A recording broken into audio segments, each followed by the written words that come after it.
2018 Albion Fans Forum live from the Amex Stadium. We're just under 48 hours from a second season in the Premier League for the Seagulls. It is, of course, an historic new era for the women's team as well, and there's plenty of excitement for all the other different sides within the club. I'm Johnny Cantor. Welcome along. We're live on BBC Sussex and the club's YouTube channel, and we're going to be cracking on with your questions very, very soon. But first up, let me introduce the panel. You know who they are, don't you? But let's have a big round of applause for your chairman, Tony Bloom.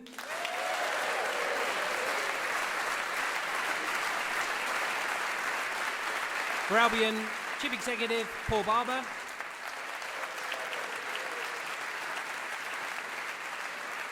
And the Seagulls manager, Chris Hughton.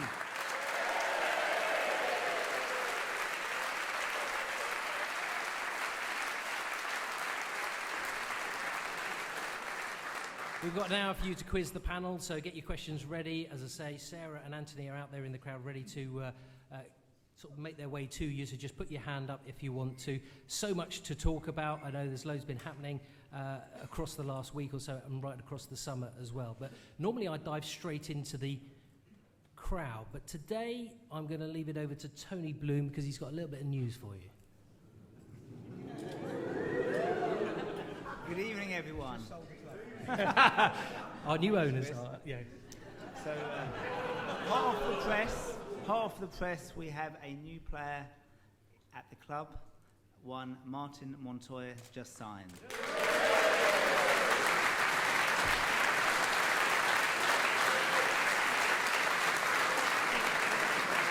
Great news.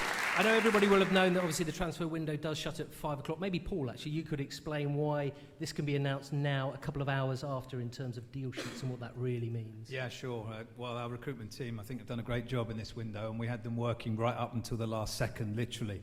And what we're able to do, if the paperwork isn't complete, is apply for an extension of an hour just to get our paperwork in order, which we did just to cover ourselves with Martin. We actually did get the deal done, I think, 30 seconds after 5 o'clock anyway, so it would have just about sneaked through if we had to get it through. But we did have an extra hour, we got it done, and we're delighted to welcome Martin to the club as well. Chris, do you want to expand on Martin Montoya and what sort of player he is and what he might bring to the club? We embarked on a summer of trying to improve the squad, and you know, even in perhaps positions where we knew we had quite good numbers. I think we've done that with I think Bernardo at left back, and certainly brings. If I look at the age of the squad, some of the players that we've brought in have certainly brought the age levels down. So we've certainly done that. I think with Bernardo, but certainly with Montoya, who's an experienced player. He's a player who's played at a good level. Credit to our recruitment department. He's a player that we've tracked for some time, and sometimes what happens is a player becomes available, and then you've got a decision to make. Another time when perhaps we might have had an interest to bring him in, that wouldn't have been possible. But it will certainly give us quality and experience in that position, and of course competition. Tony, do you want to just sort of summarise, not just about sort of Martin arriving, but obviously the January transfer window as a whole for you this summer? I mean, estimates of around £50 million been spent by the club? Yeah, the summer transfer window. Yeah, I mean, it's... Sorry. 6 months behind. It's been a very busy summer.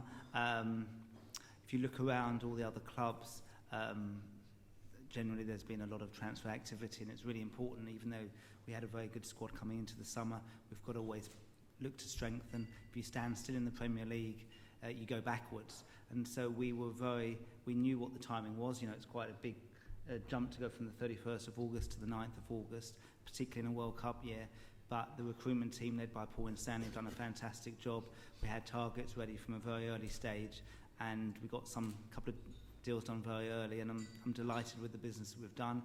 I think for sure this is the strongest squad of players this football club has ever had.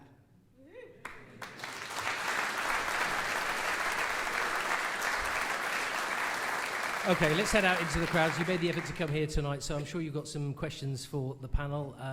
Should we just head round to the front here, Anthony, and see if we can grab this gentleman here who's got a question in the third row on the left-hand side. Raymond Wright, London. So two-part question, one to Chris and one to Tony and Paul.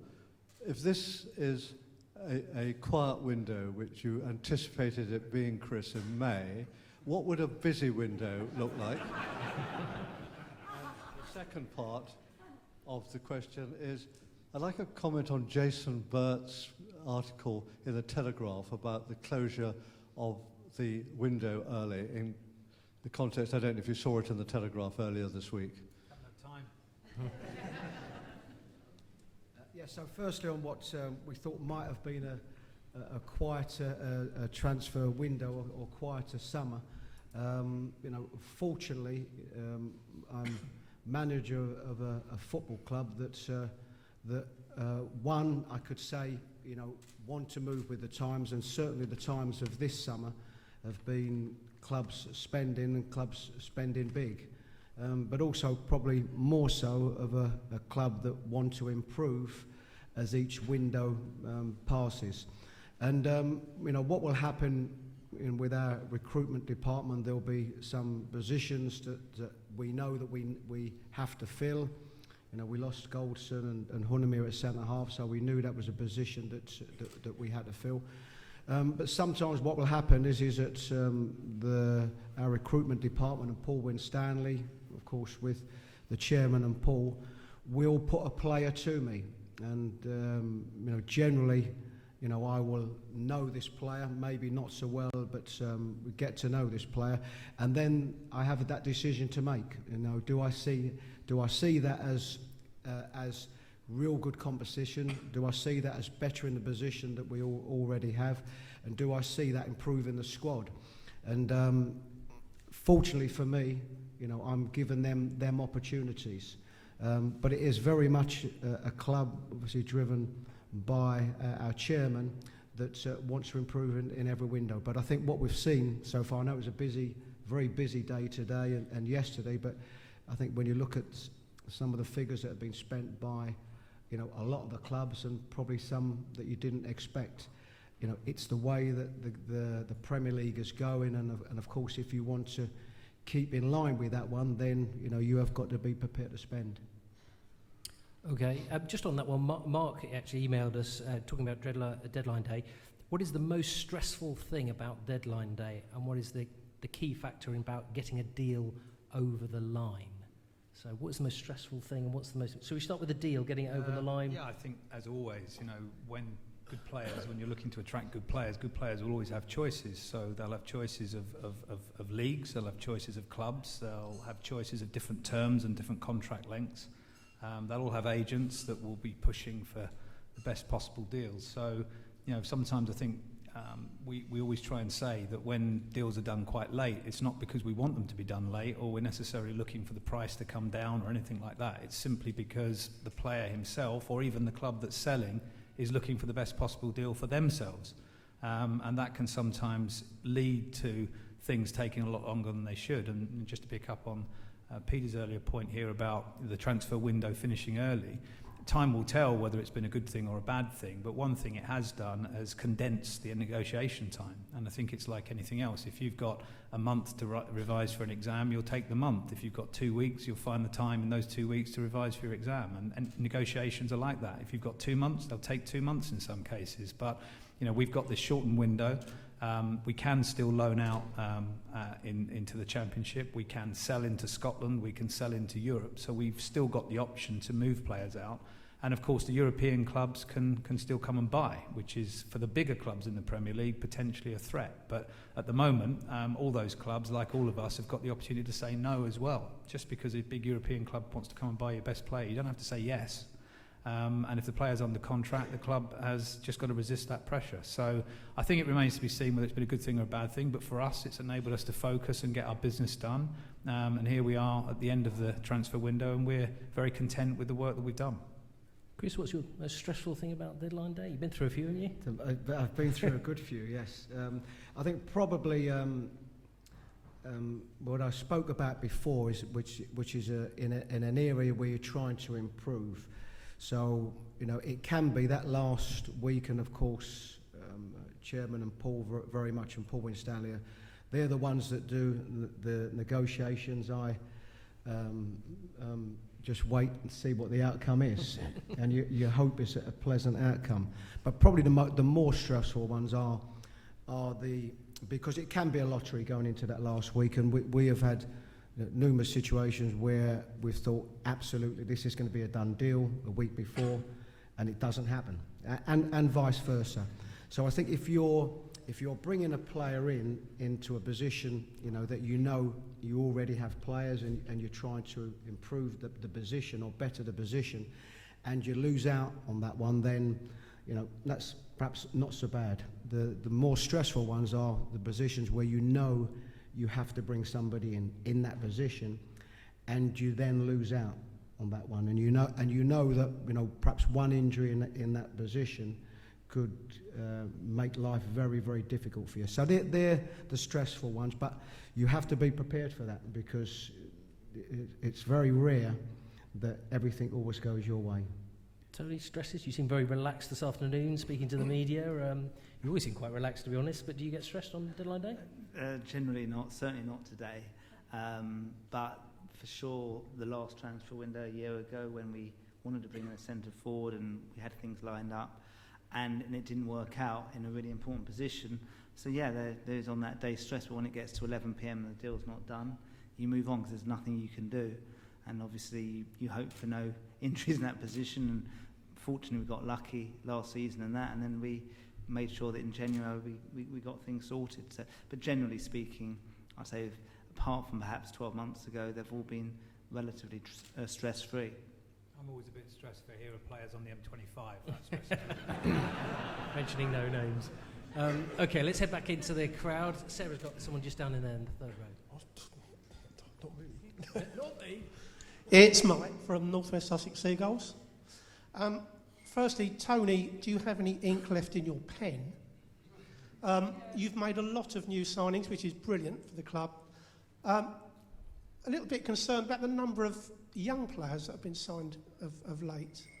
I'm wondering, we don't seem to have seen many young players coming through the under-23s into the first team, and I'm wondering what the reasoning is behind signing so many under-23 players is. And also, could I just ask, 17 players, I think, overseas players were allowed in the first team squad.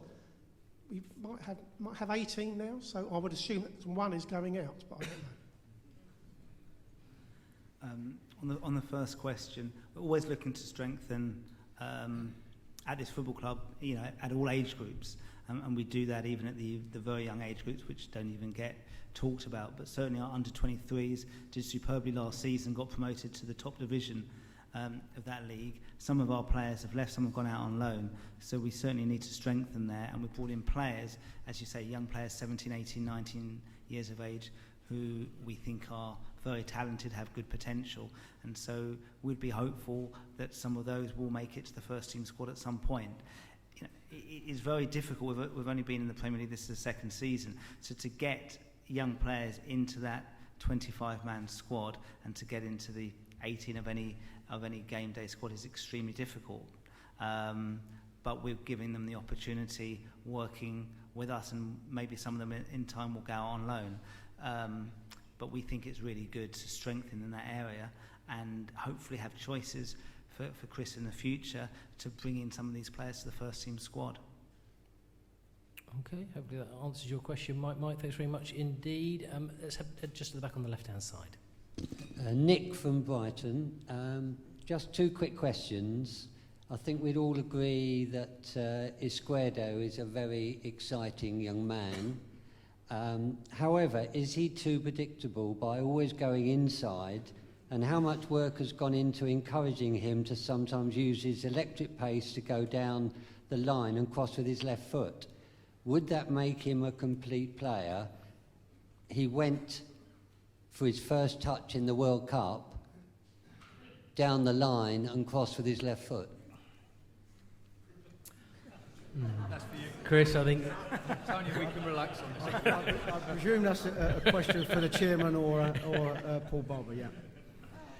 No, actually, you are right. And, what he does have a particular gift for coming inside. And of course, if you look at the goals that he scored, I think it was 5 goals from a wide player who didn't play the whole season. Then I think the end product was a decent end product. We brought in a player that, particularly the seasons that he'd had in Belgium, where he was very successful. It's a way that he plays, and it's a particular strength of his. But we've done a lot of work, and we'll continue to do a lot of work with him to be able to go both sides. What, fortunately for us at this moment, what he does have is that he has such good pace off the mark that at times when he comes inside, it's still very difficult to get close to him. And our game is full of what we call opposite foot players playing on the other flank. So what we have in an Anthony Knockhart and sometimes a Solly on the left, and the league is full of them type of players that want to come inside. But yes, it's a very good question. Yes, we have worked it, and we will continue to work with him on that side of his game. Okay, 16 minutes past 7. We're live on BBC Sussex and Brighton and Hove Albion's YouTube channel. We're live from the Amex. It's a fans forum ahead of the new season in a couple of days' time. Let's get to another question just on the far right-hand side with Sarah. Hi, it's Paul from Brighton. It's a question for Chris again. Last season I asked you a question about defending corners, and you said that you like to have 10 players back. The stats show that from set pieces, Brighton actually were the worst defending team in the league last year from set pieces such as corners.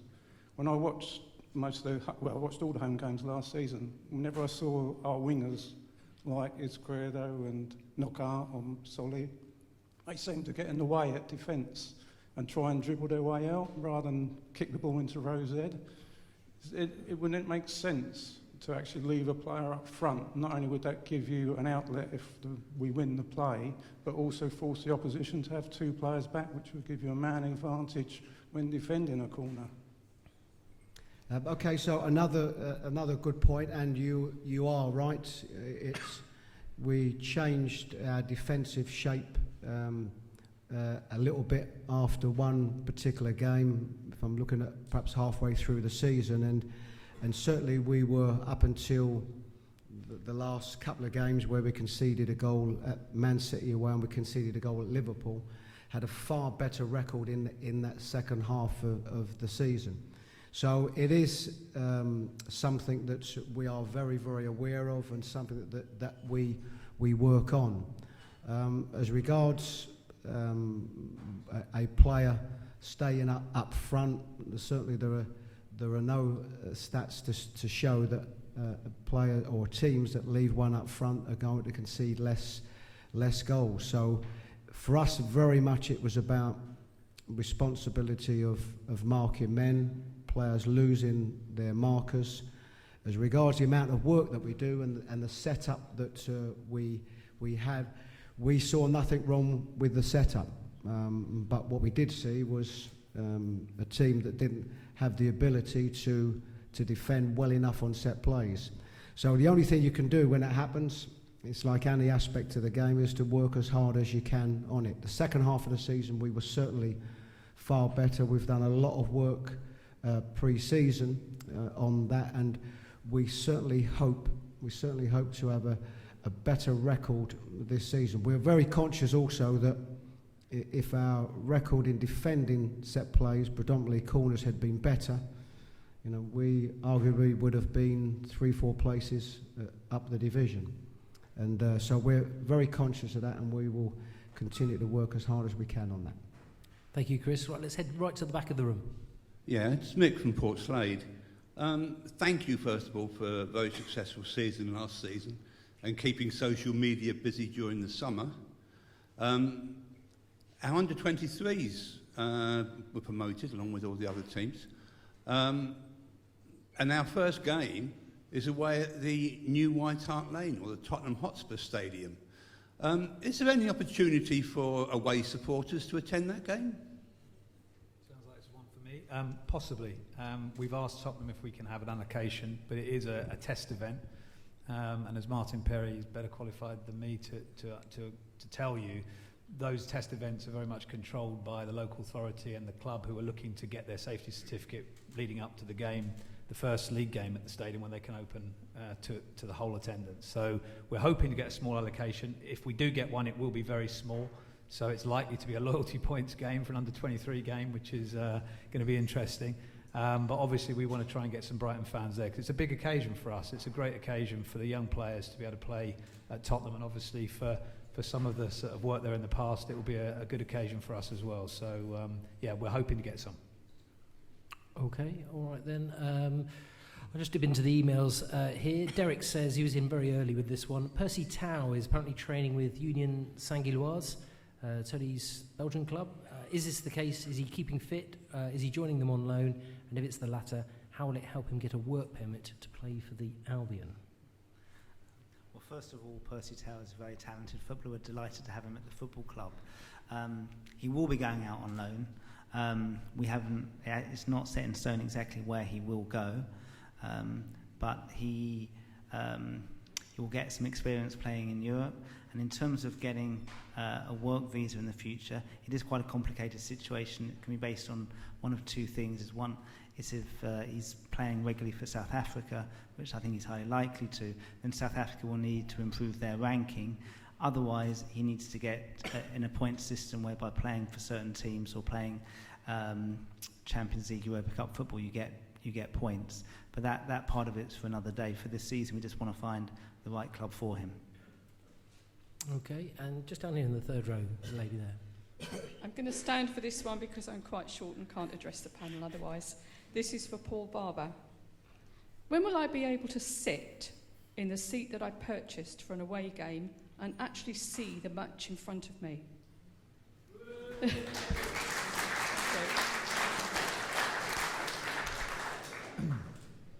In the last week, I've researched the Football Spectators Act of 1989, and those people who persistently stand are only committing a civil offence, not a criminal one. It seems no one has the responsibility, motivation or sanction to actually enforce sitting in an all-seater stadium. So please, can we have at least a small section for those who cannot stand for 2 hours or who are less than 6'10"? Thank you.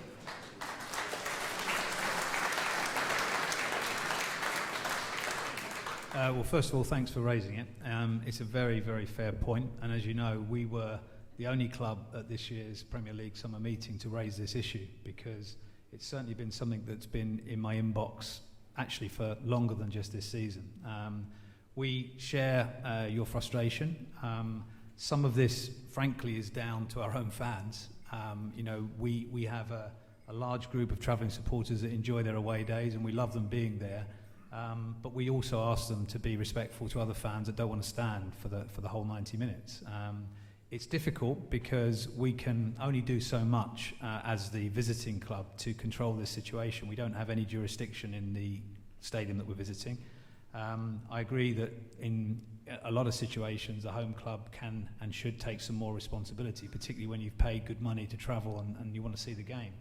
So we proposed at the Premier League meeting that a section of each away supporters area is segregated for, ironically, people to sit in an all-seater stadium. We're getting some cooperation from other Premier League clubs, but not total cooperation. In fact, when we put the proposal forward, as Tony will know because he was at the meeting, some Premier League clubs pushed back and said, well, we don't want this. Our fans just want to stand for the whole time. So when we visit the Amex, please don't allocate a seating area for our fans because we don't want it. So we've got a number of mixed views. Obviously, we're going to do our very best to look after our disabled supporters and ambulant disabled supporters particularly, so that they can get to their normal positions. We also know we've got a lot of elderly supporters that can't stand. We've also got a lot of supporters that don't want to stand. And we're trying to address all of those issues. We're doing it formally through the Premier League, but we're also asking our own fans to be respectful to those people that want to sit and watch the game. And where we can, we'll help you. As you know, this season we're trying to move to allow you to choose your own seats as far as we can allow that to happen with the allocations we're given and the stadium plans we're given, which will help a little bit because it will mean those that want to be sitting will be nearer the front, hopefully. But even then, that can create issues because in some grounds the front seats are lower and therefore you don't get a good view, which then leads to you standing, and then of course there's a chain reaction. So it's a difficult issue, but we're doing the best we can to address it. And during the season, we'll keep you up to date with any progress we make on that. Chris, Paul, is there any update on I suppose rail seating and safe standing? I mean, do you envisage the legislation changing at any stage soon? No, because that would help people who want to sit. Because obviously, it would take the people who want to stand somewhere else. Sure. Honestly, I don't see any immediate change. Certainly not in the Premier League. I don't think there's a huge appetite. I think we've been one of the clubs that have said we've got an open mind. But when we've asked our own supporters, it's been a fairly lukewarm reaction to introducing it here. I think everybody likes the idea of people being able to have the choice, but no one actually wants to move in order to give people that choice. So we're in a slightly difficult position there. And at the moment, legislation simply doesn't allow it anyway. So, always round, we can't move this issue forward. But what will happen in the future, who knows? There's certainly been some more dialogue between the leagues and the government, but at the moment there's not a huge appetite to move towards it. Okay, thanks very much for that question. 26 minutes past 7, we're live at the Amex at the Albion Fans Forum. Our coverage of the Sussex's T20 game will come up around 8 o'clock this evening. You still get your texts and tweets into us as well. Do email us, sussexsport@bbc.co.uk if you've got one. Is there anyone else out there go on, just up there by Anthony at the back? Hello, I'm Guy from Peacehaven. Question is mainly for Chris, but for all the panel, like your views.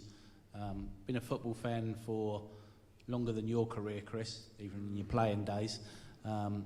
Love football. Love everything about it, including human error. Just want your views on what you think of VAR, because I don't mind if a ref makes a mistake, if it's a genuine mistake. Even going back to the Clive Allen, hit the back of the goal, got disallowed, never went in, goal. These things, the old saying is, even out over a season. What's your views? Well, if I go first, so probably on, and this is very much a personal view, I'm not a big fan, but what I do understand is that it will come in, and it will come in on a regular basis. And what was decided this coming season in the Premier League was that the workabilities as such, and the precision that you need, that we all think that we need from VAR, is not at that level yet. We felt for the Premier League, but I have no doubt that come the following season or the season after that, it will come in, and I think it will be here to stay. Our biggest fear on it was the interpretation, and what was supposed to be the interpretation of what is clear and obvious. And of course, we've seen so many decisions being made and won in a World Cup final that obviously wasn't clear and obvious. So I think they're the margins that need to be bettered as such. And I think once it gets to, I think, a position or a situation where I think enough people are happy with the content of it, then I might change my mind on that one. But I think it's here to stay, and it's our responsibility to make it as workable and precise as possible. I think I would add to that. I mean, there's one important point, that VAR doesn't take the human element away. VAR is still a human, and that human is still going to make mistakes. And you saw maybe one or two of those in the World Cup. That's the first point. I think the second point is, as Chris said, the protocol has got to be ironed out. And one of the reasons we voted against it at the Premier League this year for it to be introduced was that we didn't feel the protocol was properly established. And the third reason, or the third point I would make, is that VARs have to be highly qualified referees that have officiated at the highest level, and there isn't enough of them. And there's going to be at least 2 in the room for each Premier League game, so that's another 20 that's going to be required for every Premier League round of matches, plus the referees on the pitch, that's 30, plus all of the assistants, plus the fourth official. So one of the challenges the referee community has at the moment is actually having enough qualified people to sit in the VAR chair and referee to the kind of level that Chris and his colleagues and we would all expect in the Premier League. So I think it's going to be at least a year before we get to the stage where the protocols are ready and the resources are ready. And then I think you will still get that human element of mistake and controversy that you enjoy. Tony, do you want to come in on VAR? Yeah, right now I don't think it's quite ready, so I'm glad the Premier League are not using VAR this season, but I think there's no doubt that it is here to stay, so it will be in the near future. And I think that over time, protocols will improve, speed will improve. So probably if you ask me in 2 or 3 years' time, I'll say it is an improvement. But what I would also say is, different to what you said, these mistakes don't even out over the course of a season. And that's a common mistake. They really don't. Some people will have better decisions over a season, others will have worse. So in that respect, one would hope that with VAR, that those decisions, those bad decisions, will lower in number by a significant amount. Interesting article on the BBC website about Albion being one of the unluckiest teams last season. If you want to check it out, that's for sure. Would have finished a couple of places higher. This gentleman down here with the Albion shirt on, I think, has got a question. Keegan, I'm from Bexhill. Got test 40 certain. Does Brighton their money for Amex on FIFA on the day? Shall I interpret? This is Keegan from Bexhill-on-Sea. He's got a question for Chris. He'd like to know, does the club get money for the Amex Stadium appearing on the FIFA games, console games? Oh, yes, in a roundabout way we do. I better answer that. Yes, yeah. As I had no idea, I think it's a good it's a very good question, and really delighted to see you here. But I shall hand that one over to Paul Barber. I knew it was coming my way. We do in a roundabout way because EA Sports are one of the Premier League sponsors, so all of the clubs benefit from the commercial partnerships. And obviously for us as a club, we're delighted to be on the FIFA game because kids all over the world play this, and we regularly get emails from kids telling us that they've transferred Messi to us and all kinds of other players. So I must admit, when I see these emails, I have to make sure that it isn't for real and the budgets are not going to be completely ruined for the year. But no, it's great to be on the game, and we're delighted as being part of it, for sure. Keegan's got his shirt on there, Paul. Another email has just asked about shirts, sleeve sponsors. Yep. Is there any news on that? Yep, we'll be announcing that, hopefully, if my commercial team are in the room, imminently. But we have got a sleeve sponsor for this year. And they will be announced very, very shortly. Okay, good question there on email as well. Thanks, Keegan, for that one. Okay, anyone else got one in? Yep, just for him from the centre aisle there, gentleman. Good evening. This question has been asked but not answered. With Martin Montoya, you have 18 non-homegrown players, and I believe tomorrow you have to name a squad. Will you be naming a 24 or 25-man squad? And what will you do to keep the non-homegrown players down to 17? We shall be naming a 25-man squad. It's a very good question, and we are aware of what the balances are as regards homegrown players and non-homegrown players. As regards the personnel, then everybody shall find out. I think it's at tomorrow. But we are very aware of any predicaments that there might be, or decisions that have to be made, and of the numbers. But yes, we are very aware of that. Okay, well, an answer coming soon on that one. Just related to that. No, not again. This is slightly related, actually. It's for Chris. It's from Jake, who say, how do you get the balance in the transfer market between quality and keeping leaders and togetherness? We've lost Sidwell, Rossignol, Hunemeyer and Baldock, who are all big characters, with a lot of foreign players who are settling in. Big thanks to everyone for everything you've done. But that's Jake from Brighton's question for you. And it's another very good question. It is something that we are very aware of, and what we had in particular with Sidwell, Steve Sidwell, Liam Rossignol, Hunemeyer were not only very, very good individuals in the changing room, but very experienced players as well. So that we are aware we'll miss, but some of them imbalances give other players the opportunity to step up. So if I look at the squad that we've got, we have a very multicultural squad. I would imagine the numbers are exactly the same. I must admit I didn't look before I came out, but last season we, from a 25-man squad, we had 16 different nationalities.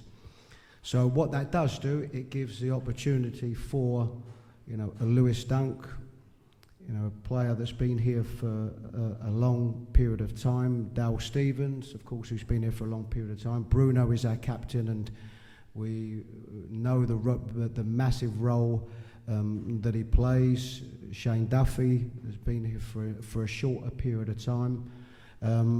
These are just a few of the individuals that have to try and bridge that gap. And what it does do, it gives them an opportunity to be more vocal in the group, to take on some of the mantle that some of them experienced players that have left.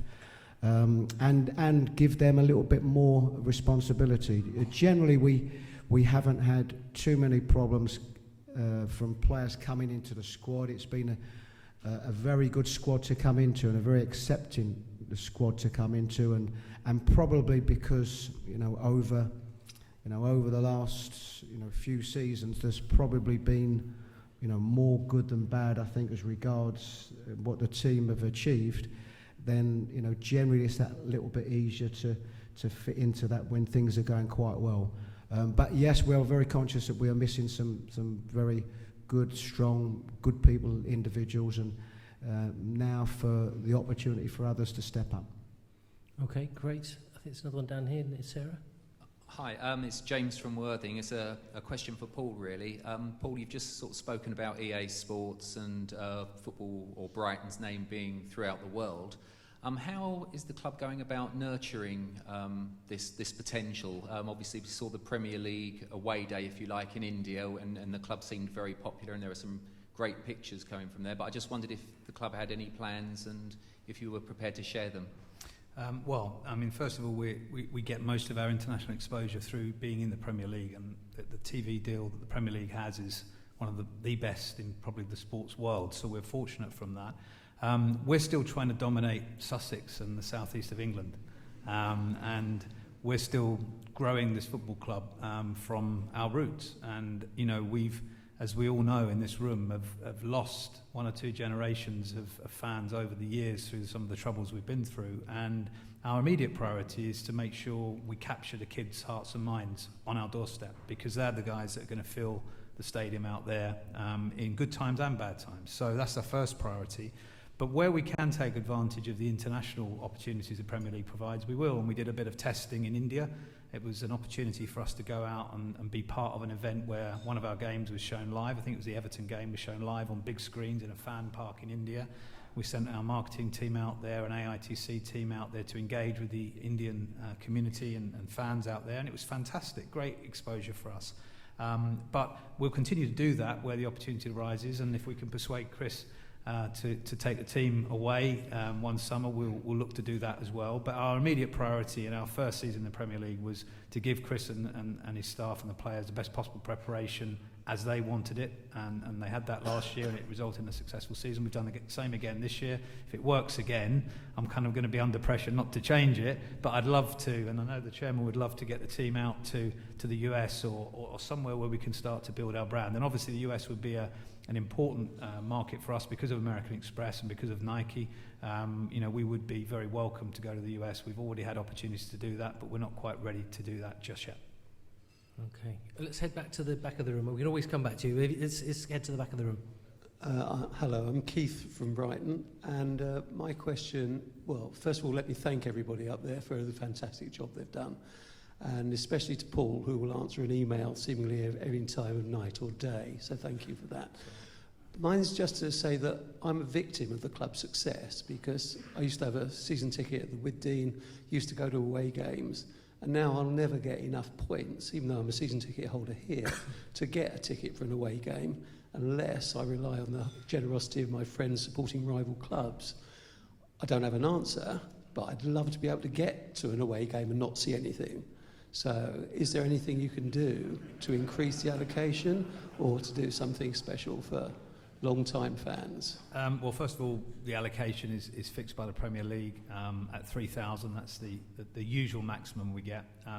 We have to take a commercial judgment as to whether we're going to sell out those tickets. So this year, for the first 2 games, I think you would have had an opportunity to get a ticket. Certainly Liverpool tickets are still on sale. Watford tickets, I think, went to a fair way down the order. So those 2 games you would have been able to. Cup games, usually, they go quite a way down the order.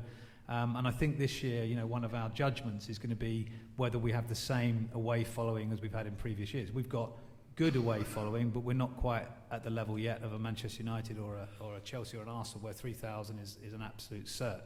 So I would expect this year you're going to have more opportunities, if I'm honest. I hope to be proved wrong in some ways, not for you, of course, but just because it would be lovely to think that everywhere we go we're going to sell our allocation. But, of course, TV times create changes in kickoffs, create travel problems for fans, make it difficult for some, impossible for others, but then that creates opportunity for people like you as well. So I would say keep an eye on the website, keep seeing what we're up to, and hopefully you'll get to away games, and hopefully you'll see them when you get there.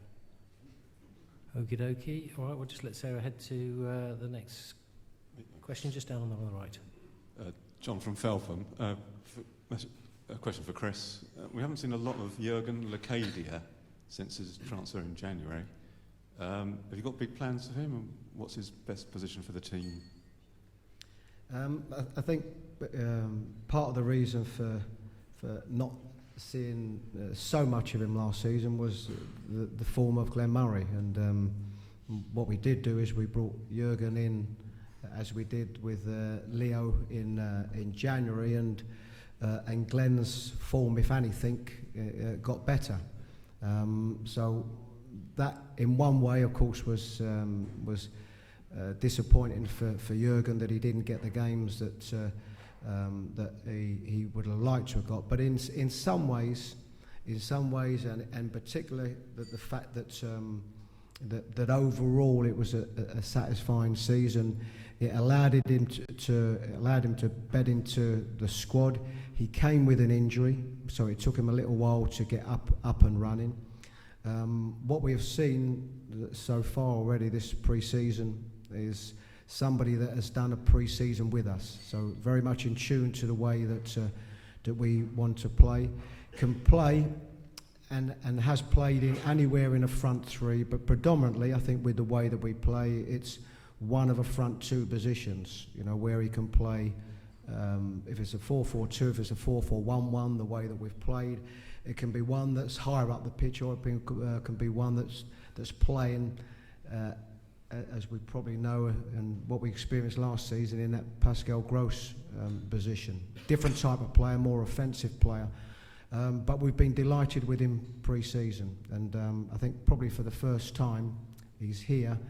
His fitness levels are as we want them. He's well and truly integrated into the team. He's in a happier and better place, I think, than what he was last season when he came injured. So we're hoping that's going to show certainly this season.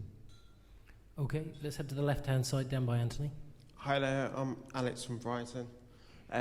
Question really for Paul and Tony about the Women's Super League. I've been following the women's team for about 10 years now, and it's amazing how great the club has got from where it was 10 years ago, it developing the women's game.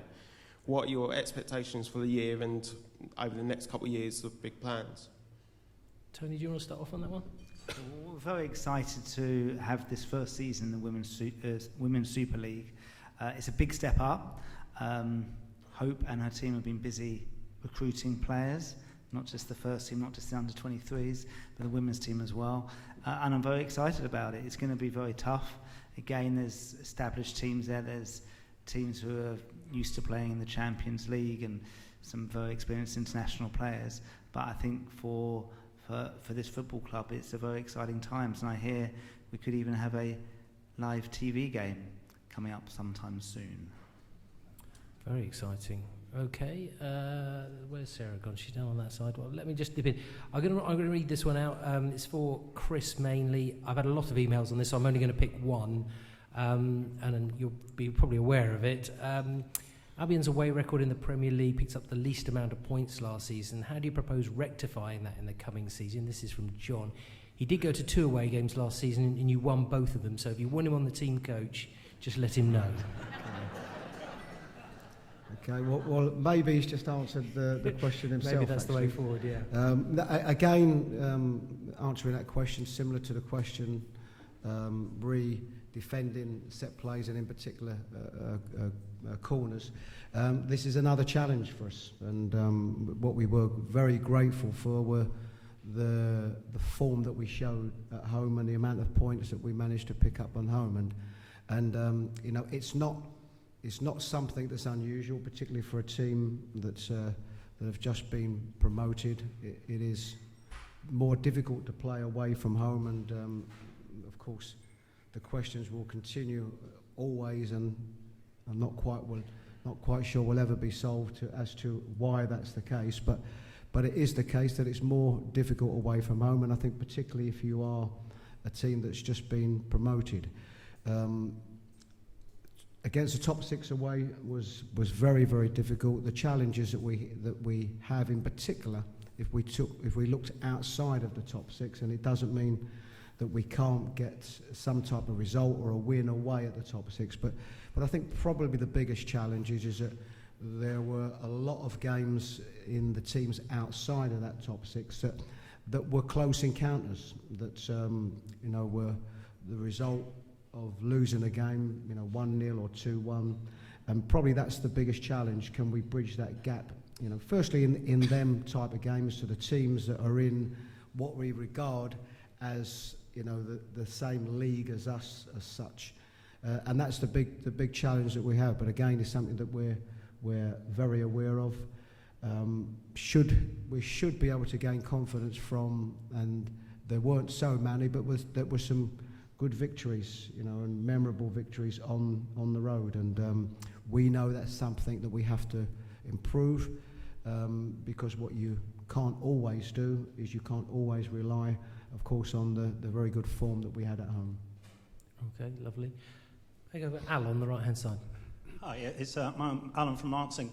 I want to make a couple of points. Quickly to Paul and Tony, as someone else who was on the Pride Parade last Saturday, I thought it was absolutely brilliant that the club for the first time could actually have its own bus and have such a major community statement be made about Pride and how it supported it. And I think it's also fantastic we have a chairman and chief executive who are so prepared to support something which, let's face it, no other football club does. So brilliant for that. Now,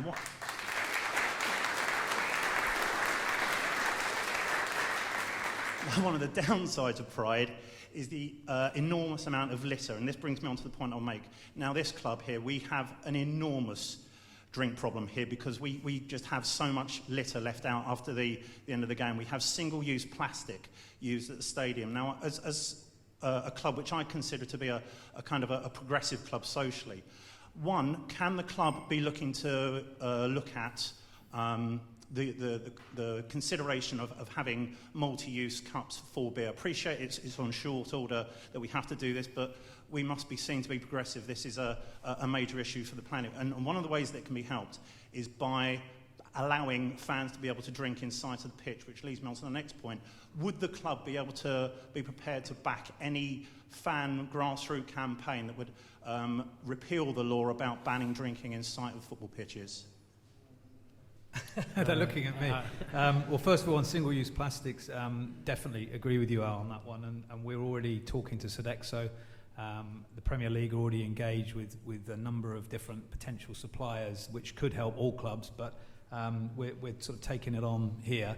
It's not an easy thing to fix because the logistics of reusing cups and their health and safety and hygiene issues are all there, but they're all things that can be overcome, in my opinion. So we're looking at that. Can't guarantee it will be in place for this season, but it's definitely on the agenda. Drinking in view of the pitch, this is a tricky one. I've obviously worked in football in a different country where drinking in view of the pitch is normal, 25,000, 30,000 fans. Atlanta, 75,000 fans without a problem. I I think the safety officer community would have views that might differ from the commercial officer community in football clubs. But it's going to be, I think, quite a hard and uphill task to get that turned around in the short term. So I think it's something which we have discussed internally a few times, and certainly it's something that we would certainly look at, but it's not going to be an easy one to turn around.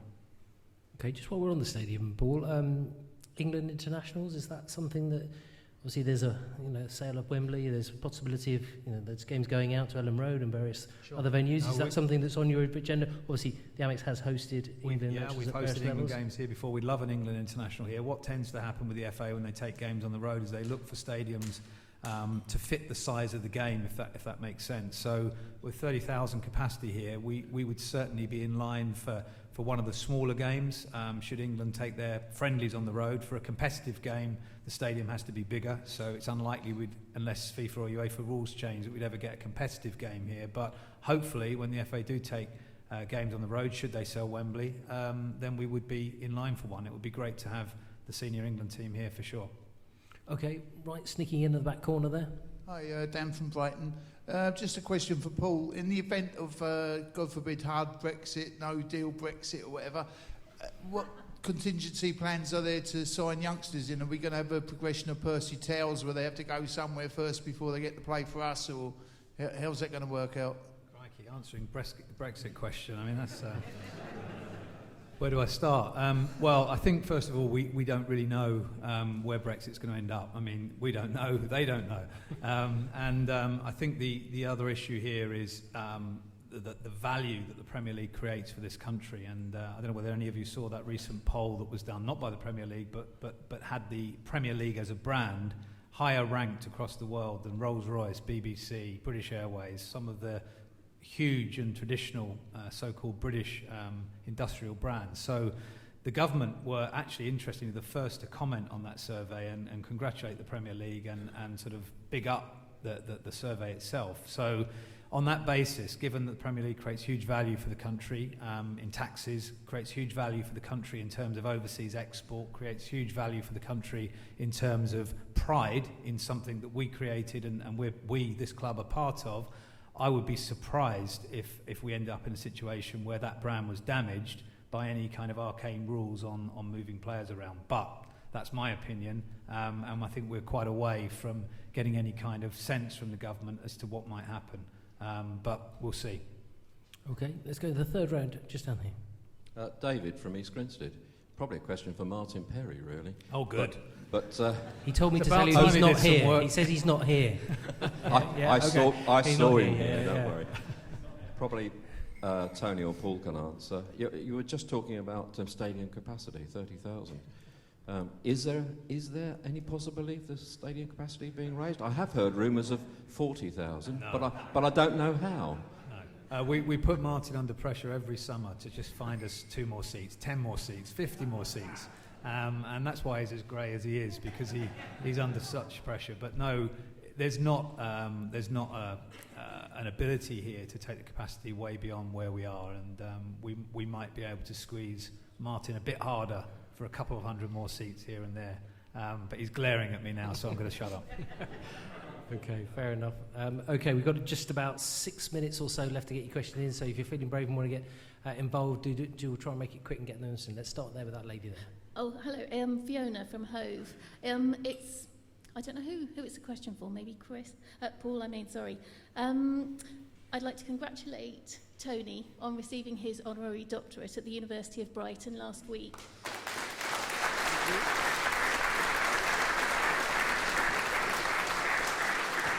I think it's a wonderful achievement, and I wondered whether the club were planning on maybe capitalising on Tony's fantastic mathematical ability to inspire some of the club's younger supporters who might be struggling with their maths at school. Thank you very much for that. My charitable foundation, as it happens, is supporting a scheme in conjunction with the University of Brighton to help to fund some special maths teachers to actually go into some of the schools in Sussex, just to help to help those pupils who are really struggling with maths, because there's no doubt that maths is such an important subject, certainly at primary school, for kids to really improve on. And if they fall behind at primary school level, it's really difficult for them to catch up in secondary school and for the rest of their life. And so I think that's really important, and it's something that I'm delighted to support. Lovely. Okay, let's keep going. Tim from Hayward Heath. The question about our forwards, one we haven't mentioned yet, is Florian Andone, or Andoni, I'm not certain how you pronounce it. Just wondering what the situation is with him and how he is. If I blinked, I didn't even see his shirt being held up. And a second question, just for Johnny, how with the new players we got in, how on earth is Warren going to cope?